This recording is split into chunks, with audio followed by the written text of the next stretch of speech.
Let me hear you say ba ba ba da ba ba ba ba ba da ba ba ba ba ba da ba ba ba da ba ba ba ba ba da ba ba ba ba ba da ba ba ba da. Crazy at this thing called love, just what I've been dreaming of. And I can never figure out, oh, how you do the things you do. Is why I'm so in love with you. I like the way you make me smile. Boy, you give me butterflies.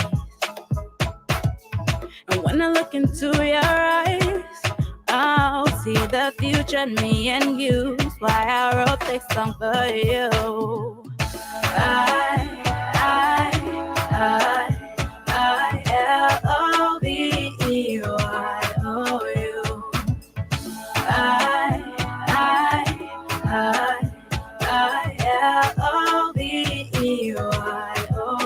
I-L-O-V-E-Y-O-U. Just want you to know what I think of you. L-O-V-E-Y-O-U. Baby, you've got what it takes to make your girl say L-O-V-E-Y-O-U. If I met you in another life and you asked me to be your wife, with grace and a smile I say, yeah, always now and forever. You be my one and only lover. Cause I like the way you make me smile. Boy, you give me butterflies. And when I look into your eyes, I'll see the future in me and you. That's why I wrote this song for you. I-L-O-V-E-Y-O-U.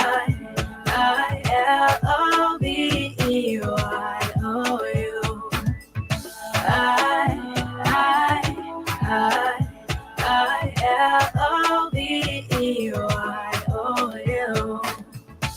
Just want you to know what I think of you. L-O-V-E-Y-O-U. Baby, you've got what it takes to make your girl say L-O-V-E-Y-O-U.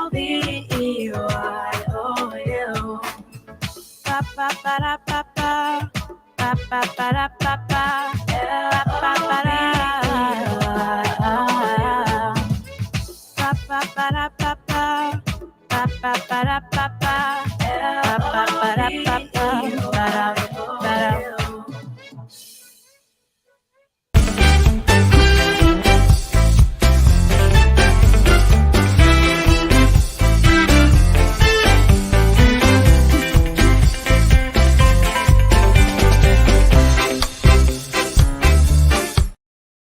Good morning and welcome to Atomic Commander Glapohkpa Chesson talk show. Today is May the 2nd, 2023. What has this day got in store for us? We know in Rhode Island we were expecting rain. What are you expecting where you are? Check your news, people. But this is what's happening in Liberia, man.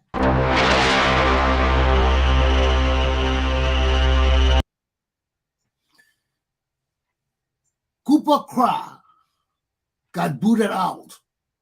Why? Because Agarius Gray didn't want him there. Okay. Every day for thief man, one day for master. Every day for thief man, one day for master. So we see in our country things continue to unfold. Now the news came all through Liberia yesterday that the finance minister, I'm trying to find his page, the finance minister had tendered his resignation. The minister of finance, Samuel Twe, resigned. But George Weah refused to take his resignation. He said, no, man, we keeping this thing together. We fail, we pass, you be staying there with me. I'm not accepting your resignation. So this morning he comes up and says, it's a rumor, it's lies, it's bogus, stuff people carry around, talking about he wanted to resign. He's not resigning, but there were many reasons why he wanted to resign. Why? One of the reasons was, hold on 1 minute, please. One of the reasons for his resignation was that there was this $2,000 or $200,000 that we are wanted for his retreat. And we know in our country, people haven't gotten paid. People haven't gotten paid. Many people haven't gotten paid. And here was this man asking for $200,000 to go on a retreat after he had come from traveling all over the world with our money, misusing it and misspending it. Now he come home, he won't have retreat in Buchanan, he want that kind of money. He and 12 got into a hell of a thing. And 12, as we all been hearing on the news, he came from abroad, he went to Ivory Coast, he refused to come home to go to the retreat because he told George Weah, he said, you can't be going on a retreat for this kind of money, and people haven't gotten paid for months. So he resigned. Also, we know that they say 12 may be on the new list of people to be sanctioned. They're not playing with this sanction list. So let me call my correspondent. He was calling me. So this is where we are.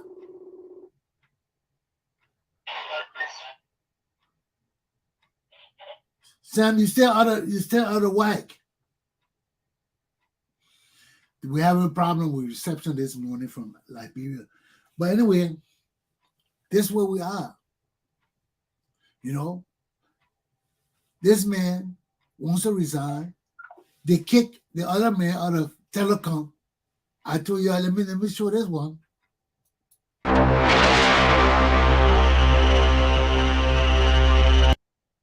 Glapohkpa. We know that Akarius Gray got on the air yesterday or day before yesterday and demanded this man resign because he's a traitor. He was seen sitting by what's the new vice president of Joe Barker running mate and Kong. I'm trying to get my correspondent from Liberia. He having problem and coming on because of the situation we're facing with reception. So Akarius Gray got on the air day before yesterday, stating that Glapohkpa, who is from Nimba County and one of the only people from Nimba County that George Weah has in his government, and this is why Prince Johnson, the godfather, killer of Nimba County, is pissed off because George Weah didn't hire all of his cousins and relatives from Nimba County. So he only hired one, and this is Glapohkpa. So Glapohkpa is there at the Post and Telecommunication agency. I don't think it's a ministry, it's just an agency. So he's there as the boss. And he's also one of the head of the movement for democracy and reconciliation, which is Prince Johnson Party. And the new running mate to Barker, Kong, Jeremiah Kong, at their party. And this man, Glapohkpa, is head of the party too. So all of them from this party, right? Now at the program yesterday, or day before yesterday, where Joe Barker, Friday, where Joe Barker, on the 28th, where Joe Barker was naming his running mate, Glapohkpa was seen sitting by Jeremiah Kong, who's the running mate to Joe Boycott now. So because of that, and he's serving in the CDC government of George Weah, Akarius Gray, who is the representative of the CDC for Monterey County and also the chair on executive or something like that, he got up and on the air and started condemning Glapohkpa, calling him a traitor or christening something denoting a traitor, and demanding that he resign. So Cooper wanted to know if George Weah wanted him to resign, so they accepted his resignation, and now he out. George Weah appointed another person to be there. Okay? But this is the situation in our country today. Okay? Prince Johnson is already complaining that his relatives are not in the government. His Crown people, his Geo people, his Mano people, all of them not in the government. So even though they're not in the government, many of them may be with his party. And the only one that is in the government is with the party. He's a member of Prince Johnson Party, the Movement for Democracy and Reconciliation. So if he's there and CDC is saying he's not with CDC, he can't serve in the government. So this government is either a total CDC government or we got to find out what's going on. Because if the man is from MDR, the party that Boycott has selected a running mate from, why can't the Post and Telecommunication boss, who is also from that party, be at the ceremony? Why does he have to show total loyalty to George Weah? Because when a government comes to power, you try to bring in people from every aspect of the opposition to serve in your government. That don't mean they got to be loyal to you. That don't mean they got to become CDC. They can still do their job, serve in your government, and belong to their party. So you're saying that this man should not, as the head of the MDR, he should not have gone to the christening of Jeremiah Kuhn, who is their party head or something, as running mate to Joe Boycott.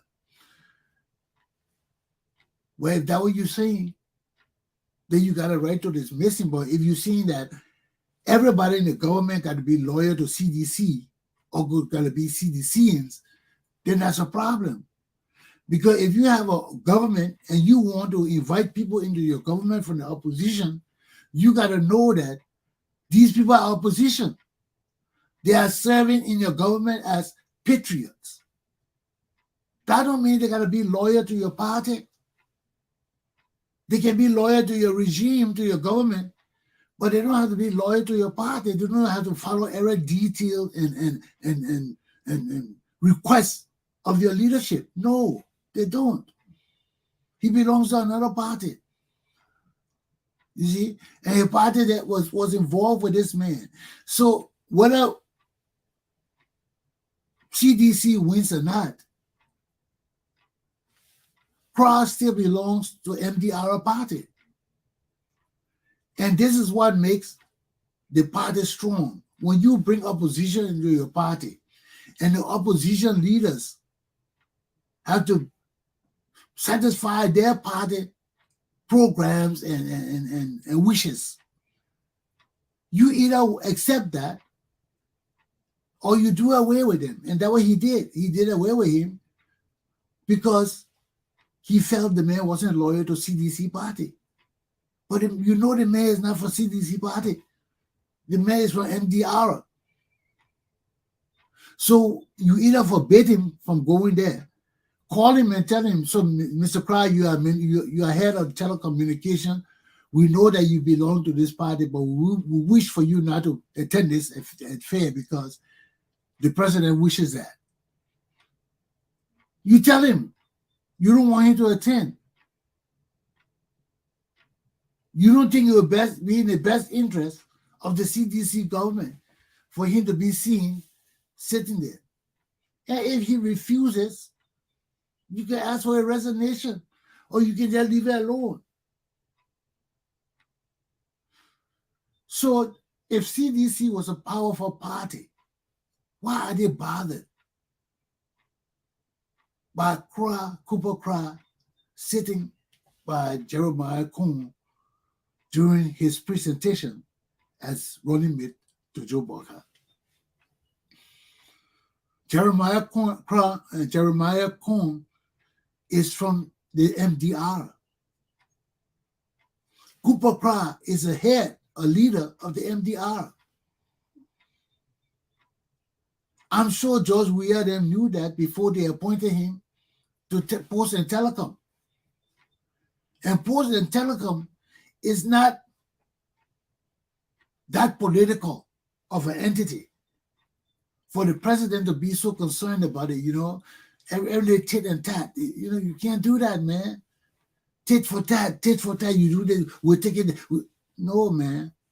You want to build a unified government of all the Liberian parties, all the Liberian people, make your party tolerant and accepting. So here we are now. This is one of the situations we're facing in the country. The second situation, we just talked about it. These guys want to run away from the government now. Things are tightening up on them now. Are we going to have elections? We still don't know about it. Elections are in the air. We have all these problems with the machine. People haven't gotten paid for months. Everything in our country is breaking down. Do you think we have elections in October? Right now, the 9 counties that are being registered, they're having problems with the machines. All the machines are breaking down. They're having problems with paying people. The government ain't got no money. And these guys, they do not really care. They don't seem to care. I just got a message I was just communicating with one of my colleagues on the messenger. And he was telling me, he said, man, we're not having no election. These guys cannot get the thing off the ground. Everything is failing. People haven't gotten paid for months. You got money to pay the people. You have money to run election. Then they still want to pretend like everything is normal and okay in the country. And everything is not normal and okay. It's not. It's not. And you can't resign no matter how bad things have gotten, how bad things with Weah and his administration has gotten. They can't resign, especially a man like Twet, who been there with Weah from since it started. He was one of the people who encouraged Weah. You see?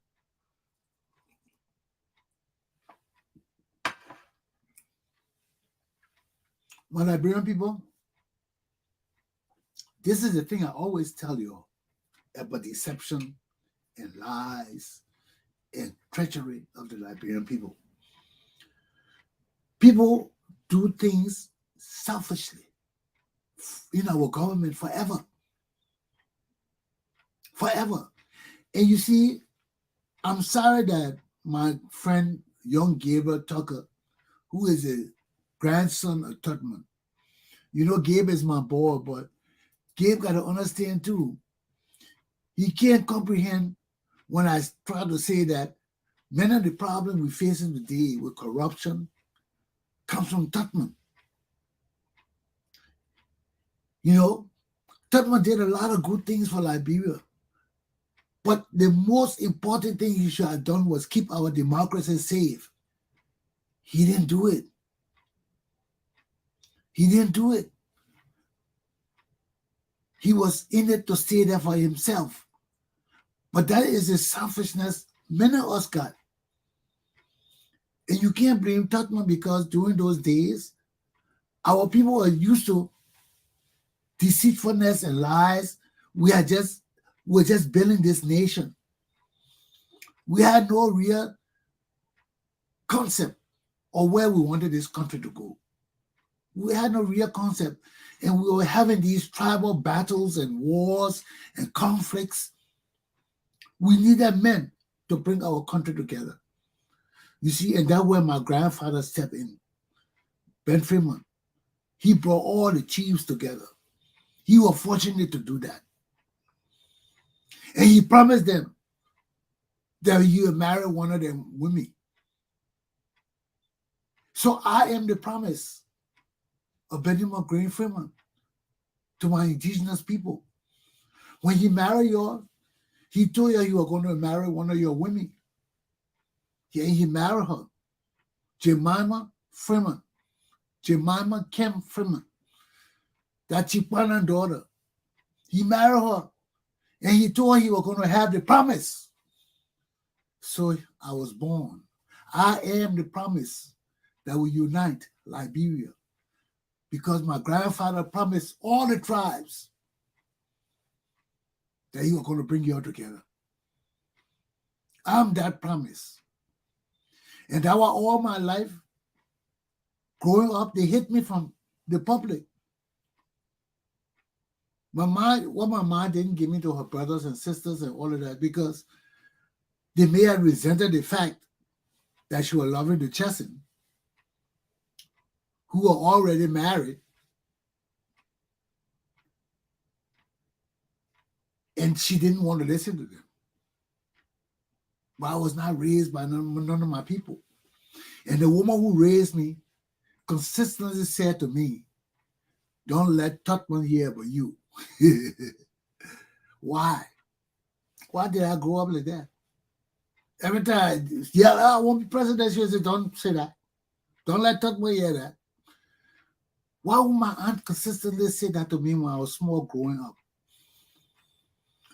She wasn't really my relative. She was my distant cousin, but she loved my mother.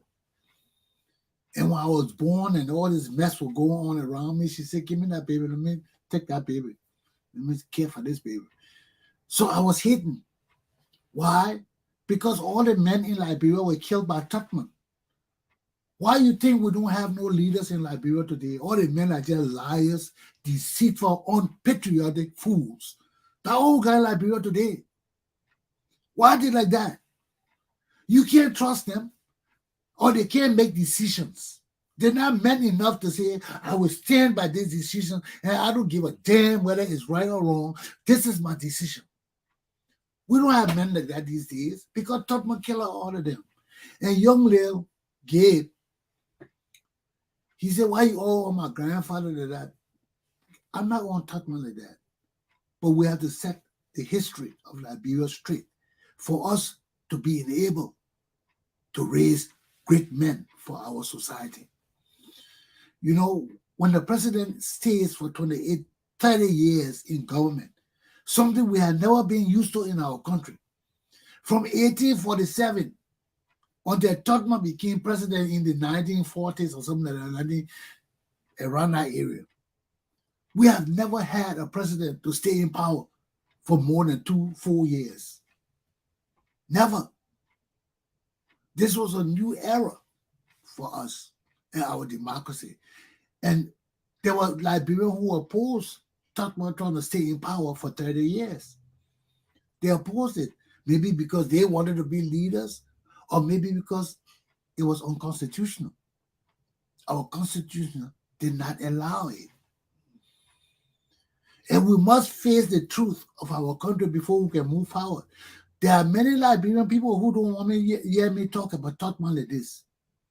There are many Liberian people, because they benefited from the system, they feel it's the best system. Yes, it's the best system we've had.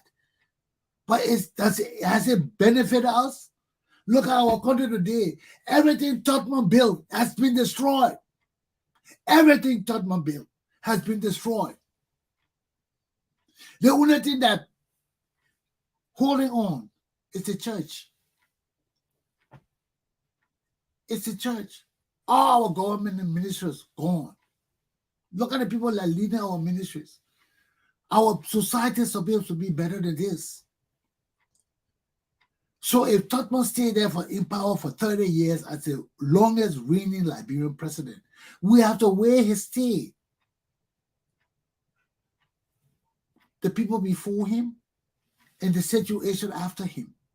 Because if Totman stayed for 30 years as leader of our government, he was supposed to build institutions that would never die, that would never fail, that would never cause us to be violent and evil toward each other. Because Totman was the head of Liberia, all the indigenous people bowed to Totman. Totman had the support. Why you think the Congo people were scared of Totman? The Congo people wanted to get rid of Totman. They couldn't get rid of Totman. He had all the indigenous people behind him. You get rid of Totman, who you put there? Nobody was ready to go there. The Colemans have been killed. Ben Freeman have been killed. All the real men in our country have been killed. The other men were Totman men. They were yes men. The Shield, the Simpsons, all of them were Totman men. They were all together in that. He brought them into the government when he went there, and all of them stuck together, man. That's why Totman reigned for 30 years, because he was able to unite the people, and the people he had around him had the influence over the tribal people. And because Ben Freeman had brought all the chiefs into the legislature as representatives of the people, Totman had control over them. All of them had government cars, government money. They didn't even know what it was. Just like now in Georgia, we have government. Half of the people there don't know what they're getting money for. What the purpose of they all they think is for them. That time to get money. But they don't know their jobs. They don't know their obligation and responsibilities to the Liberian people. These are the same things we suffer from Totman time, man. These people in our legislature are just like chiefs, dumb and stupid, don't know nothing about. No, they weren't dumb and stupid. They were dumb and stupid according to Western standards, because they did not understand Western standards. Okay, and the African standard is what Totman used to stay in power. Chief. You don't change the chief. You don't change the king. And all of the indigenous people look up to him as a chief. And he didn't try to change that. Totman never tried to change that or encourage people to practice democracy that the way it should have been practiced. Because what Totman practiced was oligarchy. The few families, and special people ruling the country. That's what we suffer from today. That's why our country can't G in a hole, because only a few families still rule in Liberia. Nepotism. Nepotism. You see, and these are the chains we got to break for our country to grow. You see, me, I tell you my history. I don't know my mom people. I don't know my pa people. No. I grew up with people in Monrovia, from the market, from the YMCA, from Slipway, from Sony, whenever I know Akara's Gray and all of these boys, because those were the people I grew up with. That's why I'm the only Chesson. When I talk, I ain't mixing my words. I ain't scared because somebody coming to overthrow me and kill me. No. I will talk what I want to say, because there is nowhere in Monrovia that I have not been. There is nowhere in Liberia that I have not been. Everything that mattered to Liberia, I've been in the Middle East. So I'm the only Chesson. I'm the only Chesson. I used to teach my pa about my country. You know, and I knew the coup was coming, because there was one time I used to order the soldiers and they would do things, and my father would order them, they would never move. But when I tell them, you don't hear the minister talking to you, they'll get up and move. because they knew a real leader.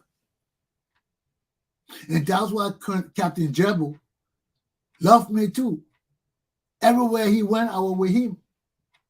And anything he did, he was there chasing my picky, he would hug me before all his soldiers. Even when he said he was going to kill Talbot, I told him, man, Cap, I can't deal with that. He hugged me. He said, "You my picky," before all his soldiers.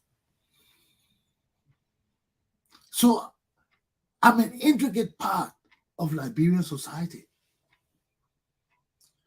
My roots flow deeper than most people. And I ain't scared to let y'all know it, nor am I scared to kick your asses when it's time to kick your asses. I'm one Liberian man, I ain't scared of y'all. And y'all better be damn well scared of me because I am the law. My family has been the law in Liberia from time immemorial. When you hear about Chesson family, you hear about law in Liberia. We are the law. And wherever law has failed, it will be resurrected and implemented in the right way. Why? Because we have a revolution that is still hanging in the balance. We have a revolution to free our people from the sufferings of greed, corruption, nepotism, all the negative vibes that had destroyed our country. That's why I was not raised by my father. I was not raised by my mother people. I was raised by people from the world, from Liberia as a whole. I grew up with the Manu, the GC, the Pella, the Vi. I used to see the Mandinga people eat on the ground where they put the food on the ground. I used to go buy their rice pot pudding and all of that. I've been through all of that, man. Why? Because God prepared me for that. Because when I'm among my people, I'm not a stranger. I'm not a stranger. Because some of the things they've done, I've done it from childhood. I remember it. I grew up in the marketplace in Monrovia. I grew up with every tribal people in Liberia. I grew up with them. I grew up at the YMCA. I grew up with every slum kid in Liberia. I grew up on Crown Hill, Monrovia Demonstration School. We were the foundation of Monrovia society. The Crown Hill boys, the Slipway boys, go there and call Chesson. The young people may not know me, but when I hit Liberia, when I walk somewhere, everybody says, "Oh, my man, you back?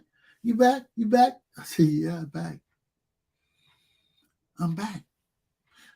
And some of them now, when they were little kids, I was playing basketball in Banga, in Ganta, and all over Liberia, I was playing basketball. You ask them about Chesson, ask all the people in government, but you saw Chesson play up country, they will tell you yes. In those days when I was walking, I hear the children, I'm Chesson, I'm this, I'm that. You know how that makes you feel? When you walk in the street and you hear the children playing basketball and yelling your name, I'm Chesson, and they don't even know you. They have never seen you before, but they know your name, the crowd talking about you. That's how I grew up in Liberia. And those are the things I miss. Because it didn't have nothing to do with politics. It had something to do with living with the people. Being in society, in a community where people accept you. All people accept you.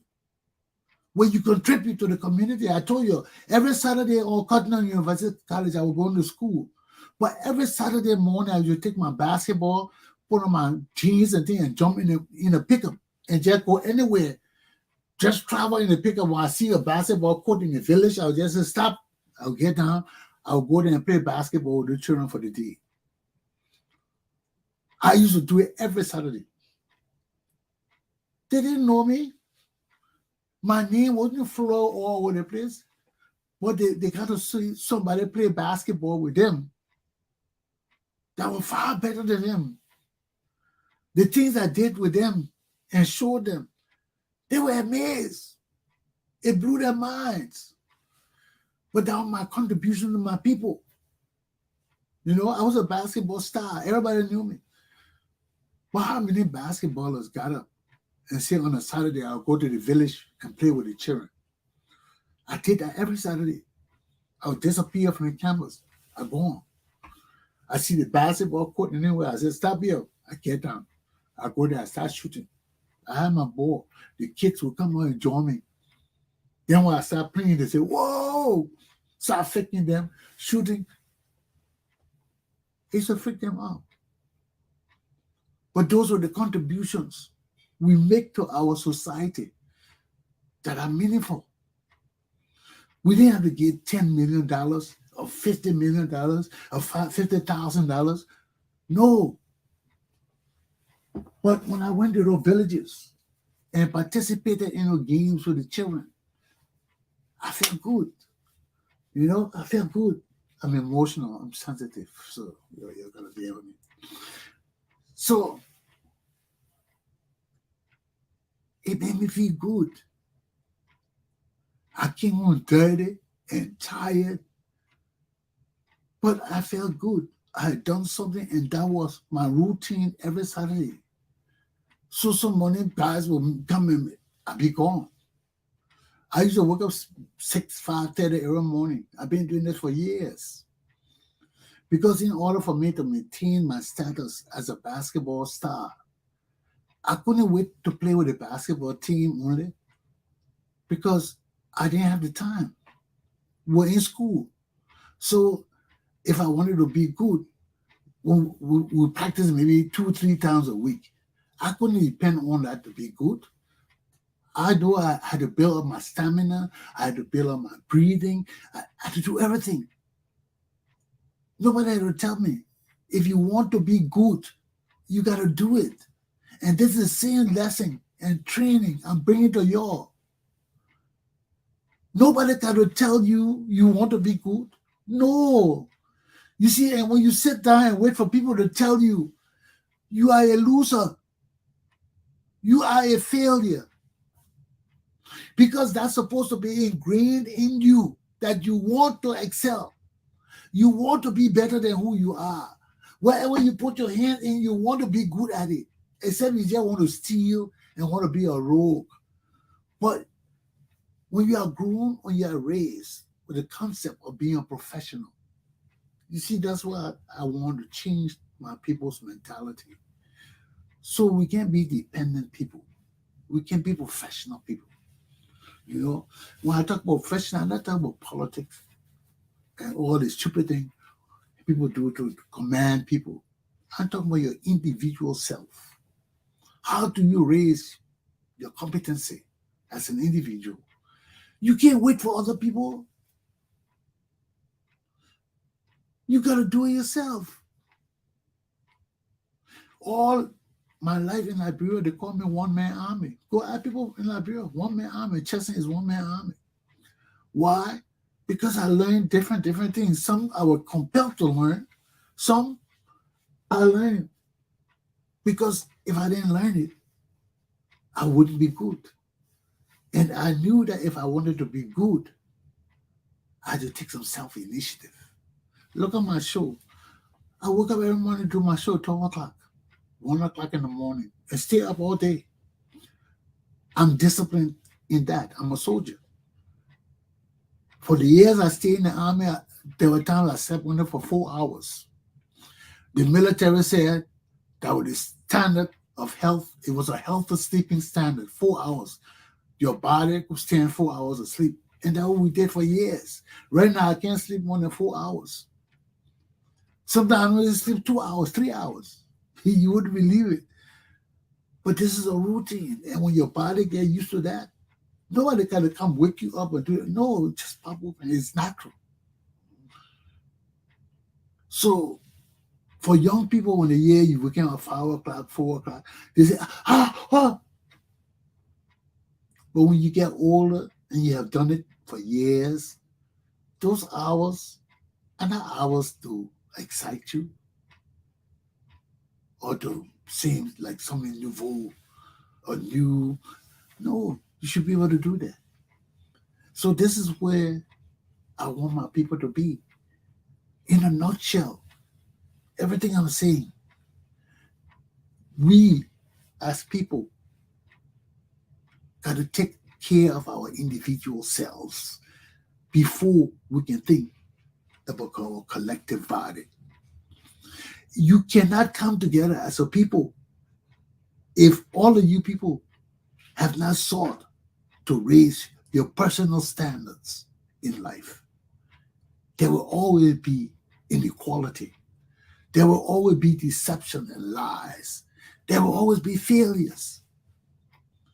Because when you come together and you're not of the same caliber or somewhat of the same caliber, deception, lies, selfishness, greed, all those things take place. You see, and that's why when a leader loves his country, the leadership that comes in the country, they come in to love the country. The thing Ellen Johnson Sirleaf did to our country, for her first term, I couldn't say much about it because Liberia was so broken down. We needed to encourage people to come right away. But these people who were coming, they were people vetted by Ellen Johnson Sirleaf. So she made the salary for them to entice them because she felt they were the best people to come and set up the system fast. But after the first term of Ellen Johnson Sirleaf, she saw that most of the things she did not achieve the result she had hoped for. She should have made changes in our government. First, to change the pay structure. That pay was too high. Because there were not people coming from America no more. We didn't need them no more. She was using her own relatives and people in Liberia. So she didn't need to pay people $15,000 a month in order to know. She should have changed the pay structure right there and brought it to a reasonable amount. Even if it didn't come down to like $3,000 and $4,000, even at $5,000 or $7,000 a month for the people she had there, would have been okay. Instead of keeping it at $15,000 or $20,000, no. Our government can't afford that kind of thing. You see? That's why when you are a patriot and you come to serve your country, you're not looking for nothing for your country. And that was John F. Kennedy told us. Ask not what your country can do for you, but what you can do for your country. That's the concept of democracy. We come to serve. In government, the whole concept of government is to serve. Why? Because the system we are serving is a system that is there to make money. The capitalist system. Democracy supports the capitalist system.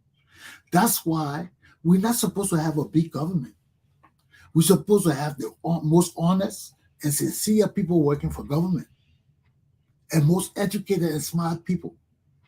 And the rest of the people, we provide money for them so that they can go out in the field and make their own living. If they fail, we confiscate their properties and take it back for the government. But you got to have collateral. This is where the business aspect of the world come in. Democracy is there to support capitalism. Because the concept of democracy is for the society to be rich and flourish and grow. Even the Commerce Clause, that's why you see the Commerce Clause, commerce in America. No law can mess with commerce in America. No law. If a state passes any law to tax out-of-state transportation or interstate transportation, or they make any laws to slow it down or to cause delays, the court will strike it down right away. The court will strike it down. That's the fundamental rationale for commercial law in America. Nothing stops business. Nothing. Only the federal government can interfere with business. So if you have the Commerce running through the states and everything. That's the survival of the nation.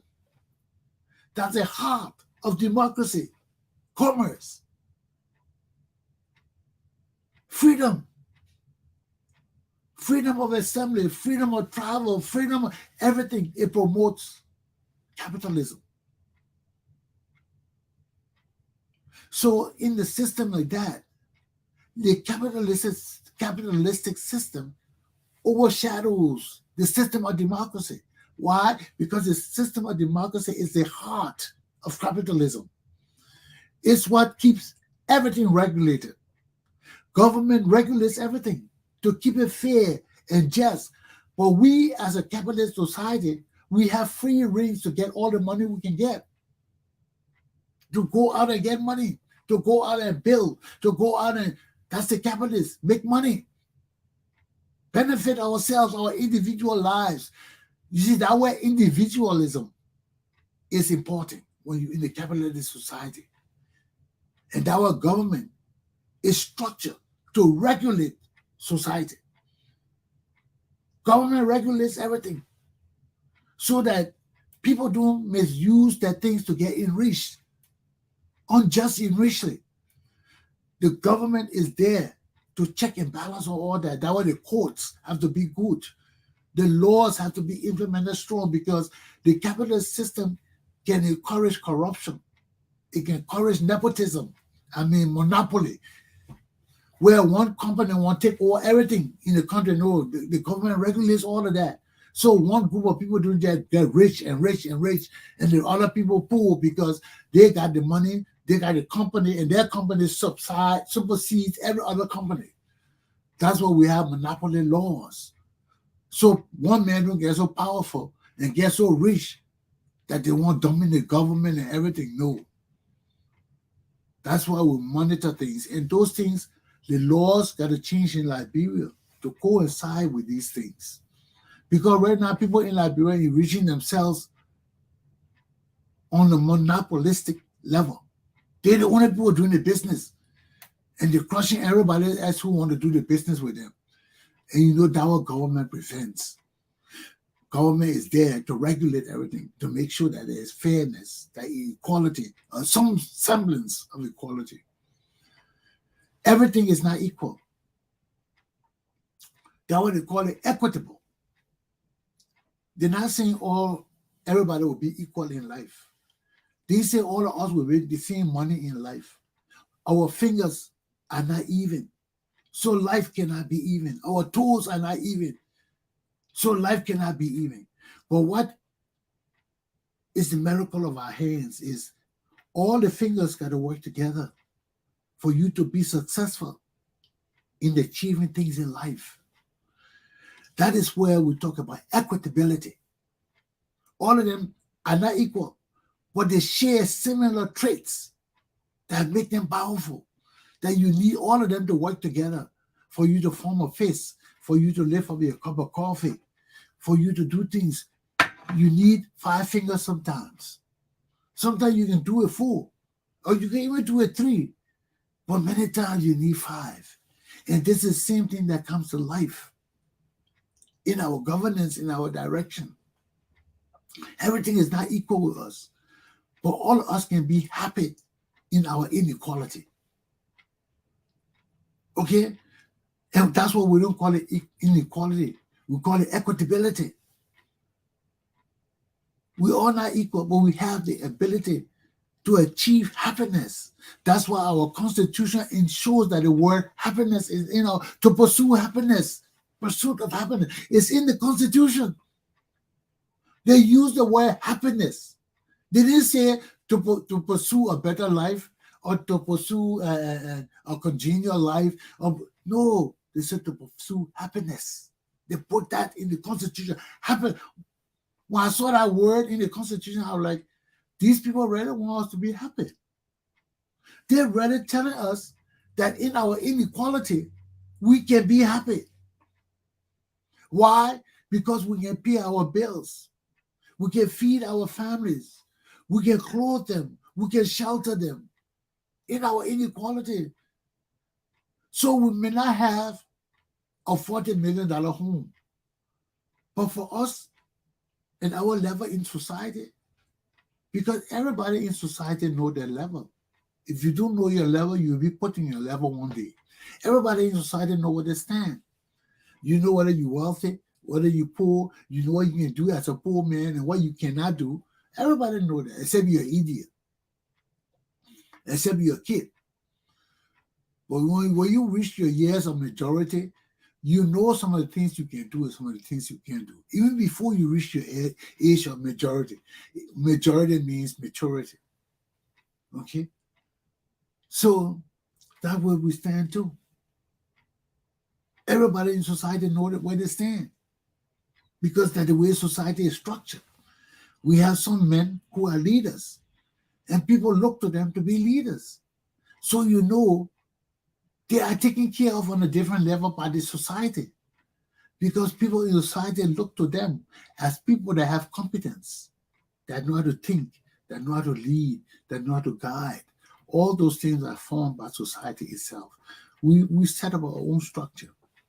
Okay? I don't want to go too far into my lesson because it's almost 8 o'clock. But I like talking these things. And if you're willing to listen and understand what I'm trying to say, you understand how to better your life, to better your community. Because the thing that I'm saying, some of them may not relate to you directly, but they relate to you. Because when they impact people around you who you influence, they're coming to you. Just like me, sometimes I'll be sitting there, man, people calling me from Africa. You know, you tell them, look, man, I ain't got that kind of money, man. They don't understand. You in America, in the land of honey and milk. Your life is far better than their lives.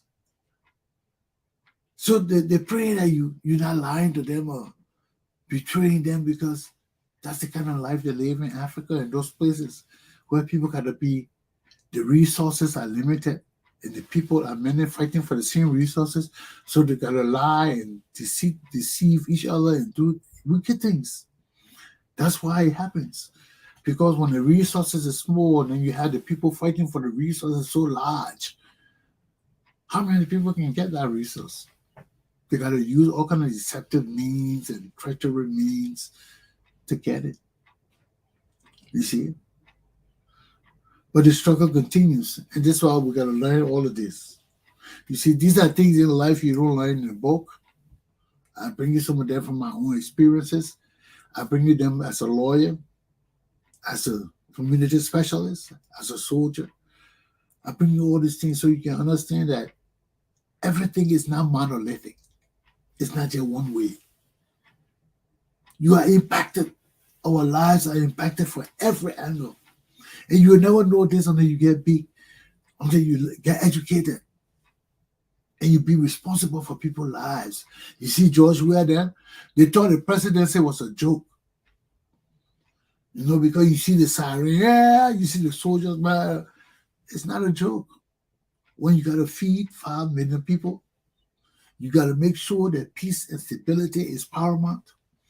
You got to make sure that your government is effective to serve the people. Being leader is not an easy thing. It's not easy. So if you think that every Tom, Dick, and Harry can be a leader, we learn small in Liberia now. We're still learning. Because we came from the war, we forgot everything that happened in 1980 and all of that. Now we started all new, but we're starting to learn now that government is not play. Leadership is not play. The health of the country is not play. The sanitation, the cleanliness of the country is not play. The direction, the political direction of the nation is not a play. And as we learn those things, if God don't kill us, we'll grow and we'll become mature and we'll change, but it will take years because we don't have educational systems that work. We don't have leaders that care about our people. They care about themselves. They just want to get rich. And there's no check and balance because The majority of the society is illiterate. So those are in power. They are the one-eyed giant. They make laws to get rich. And they do it like it's legal. Look at all the money the legislature of Liberia have stolen from us. Billions of dollars these people stole. But they put in a law that they can take this, they can take that, they can take this. My class is done. Attorney Commander J.R. Glapohkpa Chesson class is done. I'm out of here. Have a good day. I'll see you tomorrow. The world is a doggy-dog world. Don't get caught in there, okay? So, not much to do about nothing. I'll see you tomorrow.